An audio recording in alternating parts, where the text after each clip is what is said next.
Okay, guys, have a seat. We need to get going.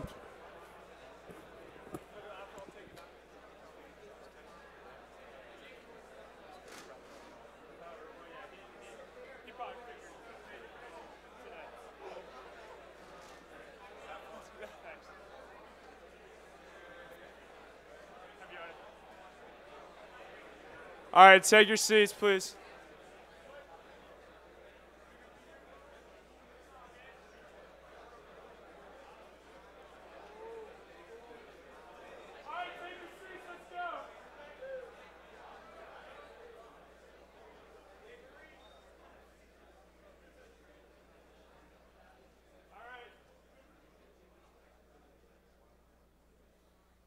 We have a lot to get to today, so we're only going to be taking essential faculty announcements.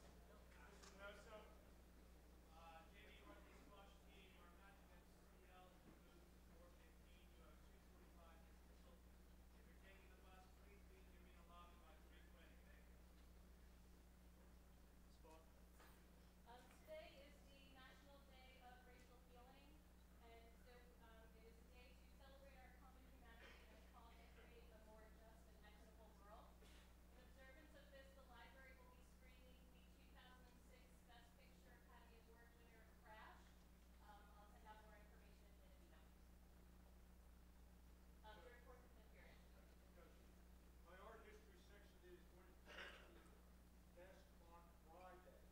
Please check your email. There's an email about the review thing. Stop. Reminder to my first period Euro 6 students will be reviewing the test made for the fourth and fifth in our regular class. All right.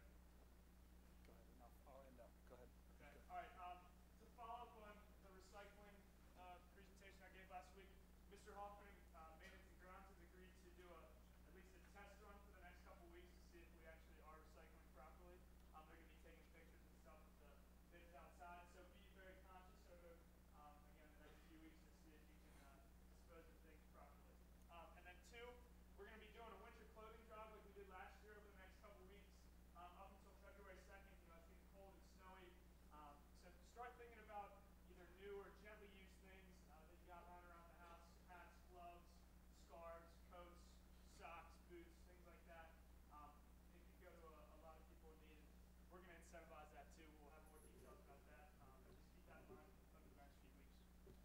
Yeah, so they're calling for a little bit of bad weather tomorrow. I'm not sure if it's going to be rain or snow, and tomorrow's a Wednesday, and we've got an hour delay Wednesday schedule anyway. So just follow. If there is a delay, just follow the delayed opening.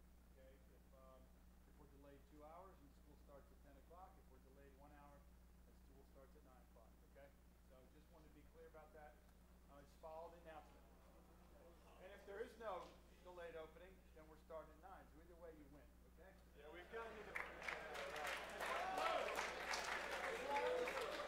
So we've gotten to the point where a half of inch of snow. We got all excited about that a little while ago. It's going to take a little bit more now to close school down. Don't worry, it's coming. It's coming. I'm sure I'll cave in an inch, but we'll see. All right, Mr. Baker. Yep. Good morning. So today is the first of what will be, assuming we're here tomorrow, a two-part presentation on college. Today's is titled "That's Not Fair, but It's Never Been." Surprise. It just depends on who it's not fair to. So today I'm attempting to cover essentially a 600-page book and 120 years of history in 15 minutes. So wish me luck. But I think it's important to talk essentially about the history of college admission as it was in the first half of the 20th century and then how it changed quite drastically over time in the second half of the 20th century. Tomorrow's presentation will be largely a philosophical presentation on what it means to be educated or to seek an education, why that's important, and how maybe not to get wrapped up in all the anxiety over the college process as it currently exists. So Coach Holly actually set me up pretty perfectly for today in his comment during the panel on Friday. He mentioned that the founding of Gilman was founded upon principles of exclusion, right? So to be a Gilman boy in 1897 meant that largely, right, you were a white Anglo-Saxon Protestant male. And so certain groups were excluded from Gilman's experience from the very beginning. And so what I realized as I was reading this nice light read by sociology professor Jerome Karabel, who's teaching sociology at Berkeley if you end up there, about the history of admission at places like Harvard, Yale, and Princeton, is that in reading the story of admission at those places, I was actually reading, in some ways, the history of Gilman. And so it was nice to see that connection happen. So much of the information from this presentation is from this book. So Karabel makes three arguments about this idea of college admission that has existed over time and has changed over time. And the first thing he argues essentially is that this idea of merit, and the definition of merit is, of course, gaining reward for some kind of action, right? Merit has its origins in theology and largely was about doing a certain kind of good work and getting a reward by God. And of course, it now has a secular definition, that is, if I do this thing, right, I gain or earn this reward. And so, as it relates to college admission, Karabel argues that this idea of merit, that is, who gains the reward of access to these places, is, first of all, a highly political term, and it's also changed and evolved over time, and it's changed and evolved to reflect the values and interests of those who have power to determine what merit is, right? So his second argument is that the power to define who is meritorious, and also the power to categorize certain groups as having preferential treatment within the process, is at the center of selective college admission. And lastly, he argues that essentially what these schools have sought and continue to seek is preservation of the institution and of their traditions and how those traditions are defined over time. But also, let's not fool ourselves, what they're trying to do is seek prestige. They all want to be top-ranked schools in the country and in the world. So let's take a look at I'm calling it the first half of the 20th century, but we're going to go up to 1960. And if you've never seen John Kennedy's application to Harvard, you can see it. It's online. The Kennedy Library has digitized it, and you can find it just by Googling it, which I did. And so this is John Kennedy's transcript from Choate, which is a New England boarding school. The application gets much more interesting, including a 5-sentence essay on why he wanted to go to Harvard, which primarily, I can summarize it in that his dad went there. That was his whole essay. For those of you in the back who can't see this, John Kennedy, who was elected president in 1960, and so by the way, I'm using him for a reason, because he applies to Harvard in 1935, and he's the president in 1960 when I would argue, and Karabel argue, everything begins to change in selective college admission. So if you can't see, his highest grade is an 81 in English his sophomore year. There's a ton of C's on this transcript. There's actually quite a few D's. And if you calculated his GPA on the Gilman 100-point scale, he would have a 70.86. So not exactly a stellar student at Choate. So the question is, how does Kennedy get into Harvard? And I hear you laughing because you probably already know.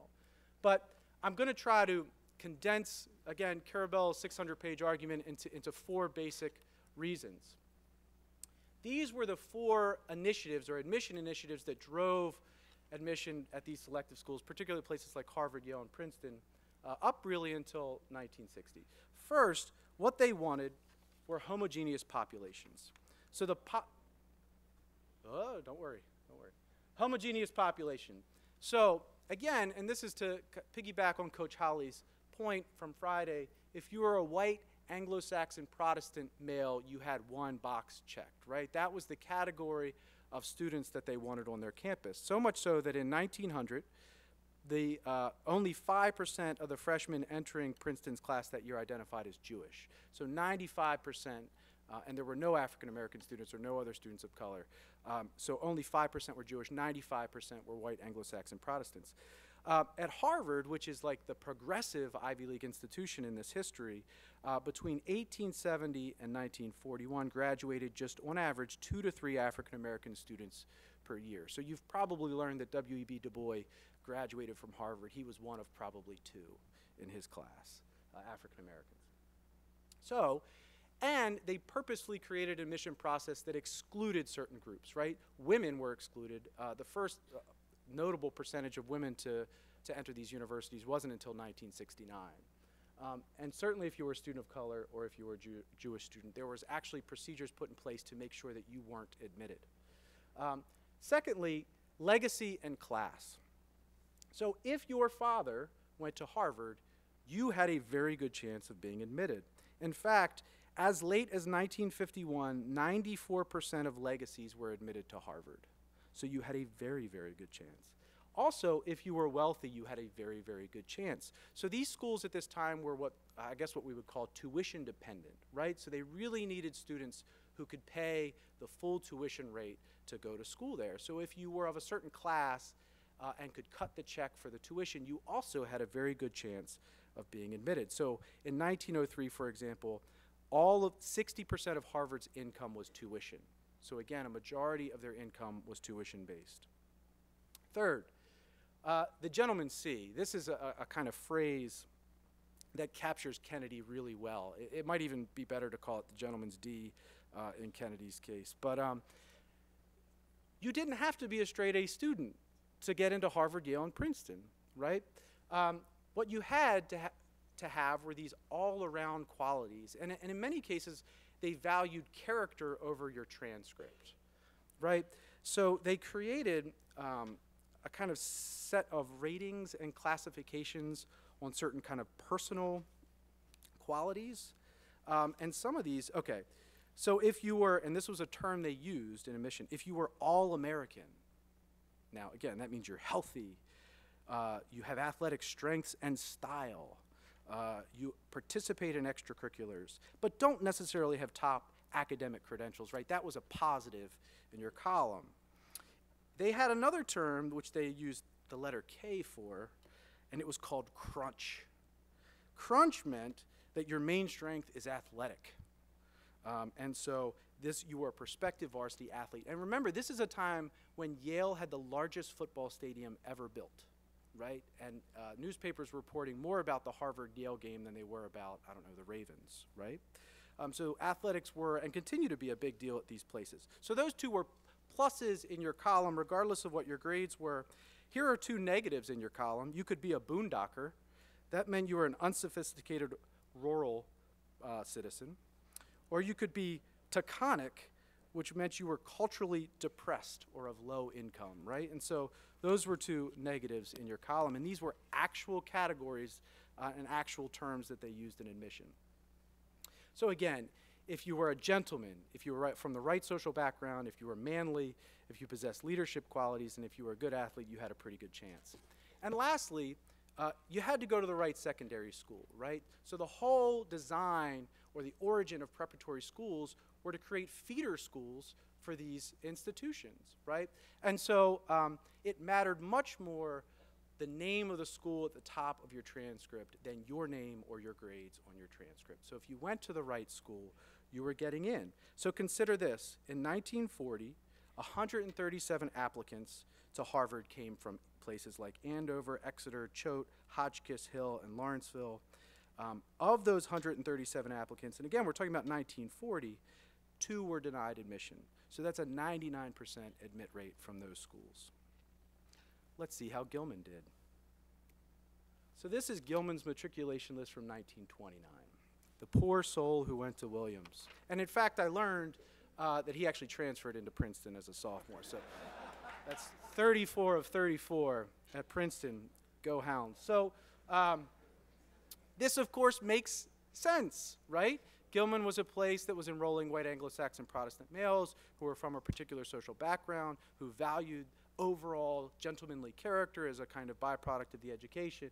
And of course, we were a feeder school in that way for places like Princeton. All right, so the second half of the 20th century. I'm doing pretty good on time here. I'm actually pretty impressed. This is Gilman's matriculation list from 1960. So a couple things to notice here. First, the class size at Gilman has grown, right? So it went from 34 students to 67 students, so it's doubled in 30 years. The other thing to notice is there's more schools, right? It's not 33 to Princeton, 1 to Williams.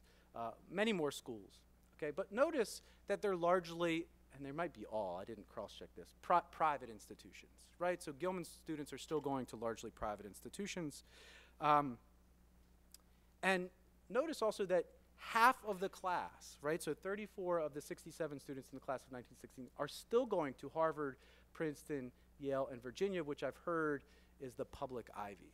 So still largely Ivy-bound or Ivy-like bound students at the top half of the class. Now again, if you want to read Carabelle's book, there's all kinds of nuance about the Great Depression and kind of class warfare in America and the Cold War and all these kind of faculty revolts about all the gentlemen C's walking around campus and the fact they wanted more intellectuals. So some of that's at play here, right, in terms of the top half or the bottom half of class at Gilman, but I don't have time to get into all that. But suffice it to say, not much had changed, right,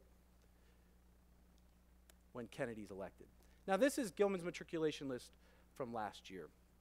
A couple things to notice. Again, the class size has grown as I'm seeing before my eyes, in terms of the number of seats in the auditorium, right? So 116, I think, students from last year's class. It might be 117.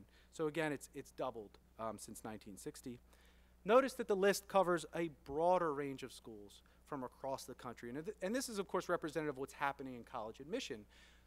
Schools are no longer regional schools that attract regional students, right? They attract national and international students. So that seems to line up with the trends in college admission.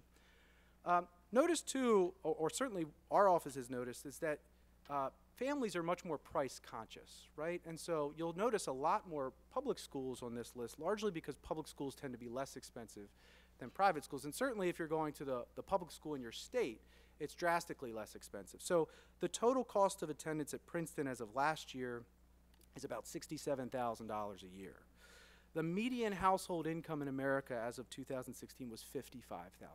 So it costs more to go to a place like Princeton than most Americans make combined between both parents. So our families are much more value conscious, so some of that's at play here as well. And of course, what can't be denied is schools are increasingly more selective. And a lot of this has to do with the creation of the technology revolution, right?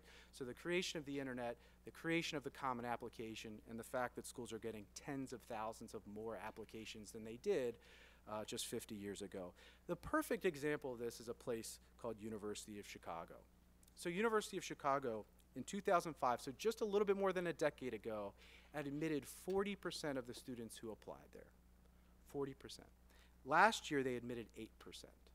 So in just 10 years, Chicago has gotten drastically more selective, and so that's also represented in the matriculation list. So how does this happen? The 60s. This is actually a shameless plug for my senior elective. So if you're interested in the 60s, come take my class. Carabelle argues that the 60s really represents kind of the fulcrum through which you go from this old system of college admission to a new system of college admission. And he quotes, and some of this is my language, a lot of it's his, "The political and social upheaval of this tumultuous and revolutionary decade, quote, provoked a seismic cultural shift that elevated the values of diversity and inclusion to a central place in the admission policies of selective colleges." So these are the new priorities, I would argue, and I think he argues, of college admission offices. It's less about preserving tradition, and it's much more focused on this idea of social mobility and equality. So first, selective schools now, places like Harvard, Yale, and Princeton, prioritize intellectual merit over all else. Right? So it's much more now about your name and your performance on your transcript than it is about the name of the school at the top, right? So they're trying to attract the best students, not just from the country, not just from the region, but from the world, to better represent not just the nation, but the entire world. And a lot of this has to do with emphasis on globalization. So the primacy of grades, the classes that you took to earn those grades, and standardized testing, which I've completely glossed over. If you want to hear more about that, join me at lunch. They've also removed things like the docket system. So the docket system was, again, a very intentional admission policy that gave extra check marks in the positive column or extra preference to people that came from certain regions or certain schools. And so they've removed that docket system. And of course, you can imagine removing the legacy preference at some of these schools actually led to alumni revolts. Revolts was the word being used. And so schools have been walking that delicate line for at least the last 30 years about the value of being a legacy at a school. But for the most part, at the most selective schools in the country, they're trying to give that very little value within the larger picture. Okay, I'm going to spend some time here on diversity. So redefining merit to reflect much more egalitarian values based on academic ability, recognizing the desire for diversity and inclusivity within the community. So let's first talk about race. So in 1960, 3,000 freshmen entered Harvard, Yale, and Princeton. Of those 3,000 students, 15 were black. That is a 0.5% population represented across those schools. That's in 1960 when Kennedy's elected president. Within a decade, by 1970, 280 black students, that's 9% at Yale, 9% overall, were now admitted to those same institutions. So in a decade, that's a huge turnaround and a huge change on priority. How did they do this? Well, the schools actually joined together, created what was called the Cooperation Program for Equal Opportunity, and actually went out into communities where people of color lived and recruited them. And they tried intentionally to identify the most academically talented students from those communities and admit them. They also had student groups that were active on campus. Our speaker for the MLK convocation, Kurt Schmoke, didn't talk about this. He was essential on Yale's campus in the late 1960s at getting their admission office to actually admit more African American students. And they actually set a number. They looked at the census data. They said African Americans make up 12% of the US population. We want 12% representation on this campus. And the admission office did it. And they did it in 2 years, right? So student activism was also a big part of it. I got 3 minutes, so I'm going to end on this. Don't worry, I'll finish the rest of this tomorrow. You're all on the edge of your seats. But I wanted to at least get to this today. So I saw this over the summer and I was blown away to actually have all this data at my fingertips because it simply confirmed what I was reading and what I knew anecdotally anyway. And this is a trend of diversity on college campuses, and it covers lots of schools. And I know you can't see it in the back, so I'll do my best to explain. The top blue line represents students who identify as white. The lighter blue line below that represents students who identify as Asian. The yellow line is Hispanic. The gray line is multiracial, and the red line is black. And so this is all of the Ivy League on one slide, and it essentially covers, what, from 1980 to today. So let's use Harvard as an example.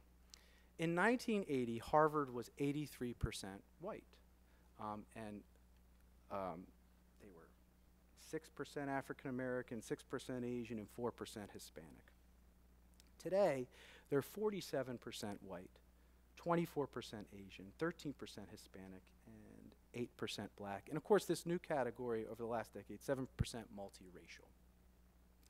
So literally, your parents and some of the faculty members in this room right now went to different schools than you are applying to today in terms of their cultural makeup and racial and ethnic makeup. So this trend is everywhere in the Ivy League, correct? We're not going to look at California schools, but we are going to look at some liberal arts schools. Now, the trend here that I noticed is like, if you're in Maine, which is a state that is a pretty white state, you're going to have a tough time, right, being a diverse community. And so that pretty much plays out, but they're trying, right? So even from 1980 on, places like Bolden, Colgate, Carleton, right, they're trying. But places that are in much more suburban or urban areas like Amherst, Claremont McKenna, Haverford, Harvey Mudd, Williams, although I wouldn't call that necessarily suburban, are following the same trend that we saw in the Ivy. There are some holdouts, which you might see at the bottom left-hand corner of that chart. And the same thing is happening at major universities as well, right? So you have Duke, right, which is following a similar trend, MIT, which is following a similar trend. I'm sure Stanford's on here somewhere, Chicago, yeah, there they are. They're all following this similar trend, where they're trying in many cases to better represent the census data, right? So as of 2016, whites who don't identify as Hispanic or Latino make up about 60% of the US population. Hispanic or Latino is 17 or 18%. So that's actually a group that's not represented based on census data in any of these charts. Multiracial is about 3%, African Americans about 13%, and Asian is about 6%. So you have certain groups that are under and overrepresented, even with the new diversity initiatives at these schools. So I'm going to stop there. There's more. We're going to talk about coeducation and women and all this stuff, and also how not to freak out about all this tomorrow if we're in school.